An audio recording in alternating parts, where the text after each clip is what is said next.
Hey, what is up, mortals? ObsidianZed here, and before we get into today's video, there's something I'd like to say. I'd like to let you all know that we have a merch store. Some of the items in it are only available for a limited amount of time, so if you're interested, go into the description and check it out. Each purchase helps us make more content. Secondly, if you did not know, only 25% of you are subscribed to us, so please hit that subscribe button and click that bell icon. Now with that out of the way, let's get into the video. In this deep dive, we're going to be trying something different. We're going to be explaining multiple characters who don't have enough info for their own deep dive, and if this does well enough, this will become a series called Multi-Dive. In today's Multi-Dive, we'll be explaining Shinji Nisha, better known as Kamui Woods, Yu Takeyama, better known as Mount Lady, and Gigantomachia, who we don't know any other name for. The first one we're going to explain is Kamui Woods. We don't know anything about his childhood, but we do know that it wasn't good and it was made into a popular documentary in the MHA universe. The first time we see Shinji was when he fought a villain who had a mutation-type quirk. He initially tried to get the villain to surrender without force, but they fought Shinji. Shinji then attempted to use one of his ultimate moves called Lacquered Chains Prison to stop the villain from moving, but Mount Lady dive-kicked the villain, knocking them out and taking the credit from Shinji.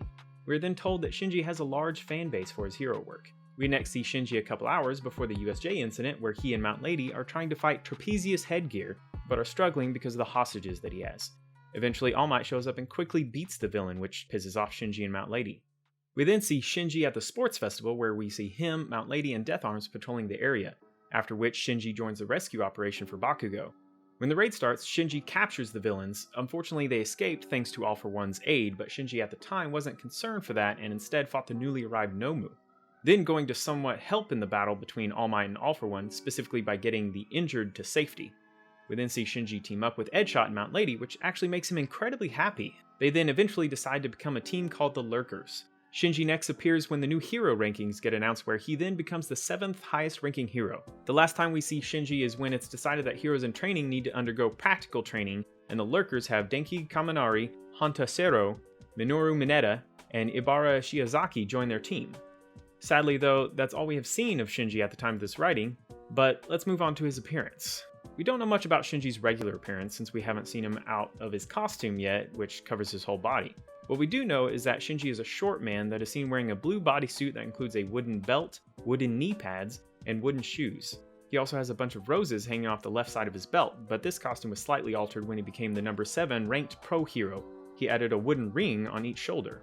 Moving on to Shinji's personality, he is seen as a serious and focused person when it comes to his hero work, although he can quickly become sad if someone steals his glory or takes credit for his hero work. However, he is also seen becoming quite emotional at times, which is evident when the hero Edgeshot offered to team up with him and he happily cried for 2 hours. Shinji has become quite skilled in a fight, with his career of being a hero in a short amount of time thanks to his quirk Arbor, which allows him to enlarge and control his wooden body parts as strong branches, which are excellent for capturing villains. Although, since it is wood, he is at a tremendous disadvantage against fire. We have also seen Shinji use one super move called Lacquered Chains Prison, where he shoots the wood from one of his arms and completely surrounds the villain, capturing them in one motion. Now, let's move on to Mount Lady, whose actual name is Yu Takeyama. We don't know anything about her childhood, but we did see her debut as a hero when she took down the villain Kamui Woods was fighting in the first episode of the series. We then see her a couple hours later when she's trying to help rescue Katsuki Bakugo from the sludge villain, but is unable to because of the narrow alley they're in. We then see her 9 months later when she's fighting Trapezius Headgear with Kamui Woods and struggling until All Might shows up and beats the villain. This ultimately just pisses off Kamui Woods and Mount Lady since they don't get any credit for the villain takedown. We next see Mount Lady patrolling the UA Sports Festival with Kamui Woods and Death Arms, with all three being brought in as extra security after the whole USJ incident. And while patrolling the area, we see the three heroes talk about the importance of the festival and how it's used to scout out future heroes. A little while later, we also see Mount Lady half joking around with Kamui, telling him to get Ibara Shiozaki as a sidekick after watching her easily beat Denki Kaminari, and Kamui ignores her, only telling her to get back to work. We next see Mount Lady take Minoru Mineta under her wing for his hero agency internship, but Mineta was only used by Mount Lady for manual labor at her place, which is not what Mineta had hoped for, and later insinuating how traumatic his internship was to a classmate. Mount Lady is briefly seen in an interview with Midnight, where Mount Lady makes fun of Midnight throughout it, until the two heroes eventually come to blows. The next time we see Mount Lady is when she joins the rescue operation for Katsuki Bakugo, where she gets stationed to destroy a warehouse where Nomus are being created and stored, with Tiger, Best Genus, and Gang Orca. Although they seem to easily capture the facility until All for One appears and destroys the warehouse, nearly killing the heroes if it weren't for Best Genus. We then see Mount Lady wake up just in time to help Izuku and his friends rescue Bakugo, successfully stopping a mid-air Mr. Compress from catching up to them. Although this knocks her out again, later needing to be saved by Kamui Woods, who assures her that she did well. We don't see Mount Lady again until the Hero Rating Conference, where she becomes the 23rd highest ranked hero, but before the conference, Mount Lady formed a team with Kamui Woods and Edgeshot, calling themselves the Lurkers. At the conference, it's also hinted that Mount Lady and Kamui Woods have a romantic relationship, but it isn't explicitly confirmed. Mount Lady is next seen being brought to UA for a special learning experience for the Hero Corps students, where she explains the importance of showing off their special moves to the media, especially since it helps make the citizens feel more at ease with the heroes around. When the Public Safety Commission decides that heroes in training need practical field training, we see that the Lurkers have Denki Kaminari, Hantasero, and Minoru Mineta and Ibara Shiozaki join their team. We next see Mount Lady join the task force to take down the Paranormal Liberation Front, where Mount Lady is stationed to attack the headquarters. Once they get signaled, the heroes launch an all-out attack, catching the Paranormal Liberation Front off guard, allowing the heroes to take down many of their members before they are able to mobilize. Although once the Paranormal Liberation Front mobilizes, they're able to hold back the heroes, even being capable of making Mount Lady fall on her ass, but once she gets up, she continues to fight. That's all we've seen of Mount Lady in the series as of this writing. Before we get back into the dive, I'd like to say that in case you didn't know, we are only one of the many We the Celestials channels. So if you have a sugar tooth for great storytelling, please give our What If channels a visit as well. No matter if it's My Hero Academia What Ifs or Naruto What Ifs, we've got you covered. Did we get your attention? Great. Make sure you click the icon in the top right corner or check the description below for the links to the other channels. Now with that out of the way, let's get back into the dive. Now let's move on to Mount Lady's appearance. She's a voluptuous young woman with purple eyes and white pupils. She is seen having long, straight cream blonde hair that goes all the way down to her waist with two short strands curled in front of her face. Her hero costume is composed of a purple and pale tan colored bodysuit that has orange accented stripes. The costume also has purple gloves with orange accents on the end, with a similar design for her boots that go up to her thighs. She also wears a purple domino mask with horn-like spikes that go off to the sides. Side note, if you couldn't guess, her suit is specially made, so it grows with her, being able to grow and shrink to whichever size she goes to. Moving on to her personality, she seems to be an attention-seeking hero, not feeling any shame for taking fame from another hero while basking in the glory. She also uses everything she can to further increase her popularity, especially her sex appeal, being shameless about what she does for some extra fame. Although she can also be lazy, like when she forced Mineta to clean her place instead of teaching him during his internship. Even with all of that, she still isn't careless when it comes to her heroing, knowing when she can and can't transform into her giant form, especially when it comes to narrow spaces and civilian sakes. Mount Lady is also shown to be selfless at times, like when she stopped Mr. Compress from recapturing Bakugo during his rescue, even though she got hurt for it when she was already severely injured. Moving on to Mount Lady's abilities, she is well known for being able to use her looks to get what she wants out of people. This is seen when she convinces a stand vendor to give her free food at the UA Sports Festival. Mount Lady also has the quirk Gigantification, which allows her to become a gigantic size of 2,062 centimeters, but her quirk only allows her to either be gigantic height or her regular height. She can't choose a medium between the two. Mount Lady is also seen using two super moves. The first is Canyon Cannon, where she performs a flying kick while in her giant form. The second is called Titan Cliff, in which she grows into her giant form and headbutts an enemy. Moving on to the final character for this video, Gigantomachia, the earliest info we know about his life is that he joined the League of Villains way before Shigaraki, and even served as All For One's bodyguard while All For One worked in the shadows, although the duration is unknown. We do know that the reason Gigantomachia stopped being All For One's bodyguard is that All For One figured his downfall was inevitable, so All For One sent Gigantomachia to hide in the mountains so he could keep him as a sort of secret weapon that he could use.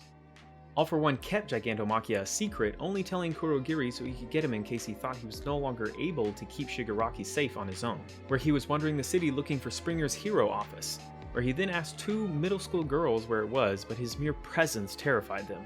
Gigantomachia thought this was offensive, so he crumpled to a corner of a building with his hand. But he stopped because Mina Ashida jumped in and gave him some fake directions, where he then thanked her and went on his way, mumbling to himself about someone he called his lord. We then see a glimpse of Gigantomachia listening to the radio when Stain's defeat was announced. We are first properly introduced to Gigantomachia after All For One's defeat when Kurogiri goes looking for the power he learned about that All For One had hidden. Kurogiri looked throughout the mountains, but was stopped by Gran Torino and Namasa Tsukashi, who tracked him down. Although this wasn't before Gigantomachia appeared, injuring Gran Torino and Namasa before they got away with Kurogiri. This then leads to Gran Torino calling and warning All Might about the threat that Gigantomachia might pose. We then don't see Gigantomachia until sometime between late September to early October, when he meets Shigaraki in the new League of Villains. Initially, Shigaraki is happy to see Gigantomachia, but he becomes somewhat upset once Gigantomachia tells them that he wants to see if they're worthy of his loyalty, although Gigantomachia easily beats the League, even being disappointed by their performance. Gigantomachia then calls out for All For One, yelling about how his successor is weak, and the League is even weaker, actually questioning All For One's motives, which is unlike him. Before Gigantomachia can get into another fight, a recording of All For One plays, which puts him to sleep while purring at the recording. Shigaraki then tries to disregard the difficulty to deal with Gigantomachia, but Daruma Ujiko is able to convince him by saying Shigaraki and the League wouldn't receive his help until they get Gigantomachia to submit to them. After this, the League and Gigantomachia fought for days, although he didn't really care to fight the League, instead trying only to fight Shigaraki, eventually becoming impressed by his determination. However, once Gigantomachia fell asleep, the League was forced to confront Redestro, leaving Gigantomachia, but once he woke up, he tracked down the League to Deka City, fighting through people all the way to Shigaraki. Although Gigantomachia is temporarily stopped by Getten's ice, he quickly swats him away. Once getting to Shigaraki, Gigantomachia watches him embrace his true evil. Gigantomachia then watches Shigaraki turn half of Deka City into a wasteland with his newly awakened quirk, watching in awe of the power.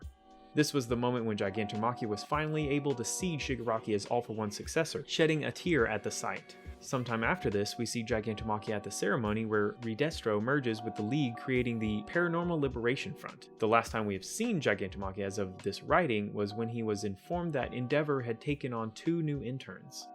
Moving on to Gigantomachia's appearance, he's an enormous man, being a bit larger than a huge tree. He is seen as having spiky hair and has parts of his body jagged like a rock. Gigantomachia also has pointed teeth and a canine-like bottom jaw. We've only seen Gigantomachia wear 2 things. The first is a little fabric covering his junk and a rope with a radio attached to it, but at this time, if he went into the public, he wore some sort of cloak. The second outfit is some kind of new armor that he has only recently started to wear. Gigantomachia has a very polite personality, but he can become aggressive if someone is uncooperative with him. Otherwise, he'll avoid confrontation unless he's ordered to by his master, being entirely faithful to All For One and then eventually Shigaraki after seeing his real power. Gigantomachia is also very powerful, barely having a scratch on him after a month of non-stop fighting with the League of Villains, probably because he has at least 6 quirks that we know of. The quirks that we do know of are immense strength, where he's able to easily pulverize the landscape around him and destroy nearby buildings, immense speed, being able to rip trees out of the ground as he runs past them, immense durability, where he's able to only get annoyed by Dabi's flames and take on attacks from a large portion of the Meta Liberation Army on every side, immense stamina, which allows Gigantomachia to battle non-stop for 48 hours and 44 minutes before taking a 3-hour nap, after which he can do that all again. Enhanced senses, which makes it so that he can't be caught by surprise even while he's asleep, and he can smell someone out from miles away. The final quirk we know of is size enhancement, which allows his body to grow as he fights, eventually being able to fit an entire person in his hands and towering over buildings, although the extent of his height is currently unknown. Thank you all for watching this video to the end. Now, there are a few more things I'd like to go over before the video ends. Again, I'd like to let you all know that we have a merch store. Some of the items in it are only available for a limited amount of time, so if you're interested, go into the description and check it out. Each purchase helps us make more content. Secondly, I'd like to thank our $5 and up Patreon supporters for helping to fund these videos. Lastly, on behalf of We the Celestials, I'd like to thank the writer for this video, as well as the audio and video editors for this video. Their details are in the description below, so if you're a voice actor, editor, or writer, or if you're interested in becoming one of these, go to the Discord that is in the description of this video and hit up the head of one of those areas. We're always looking for new members to join us. That's it from us for today's video, so thank you all for watching, and don't forget to hit that subscribe button if you're interested, and hit that like button if you liked the video. Until next time, peace out mortals, have an amazing day.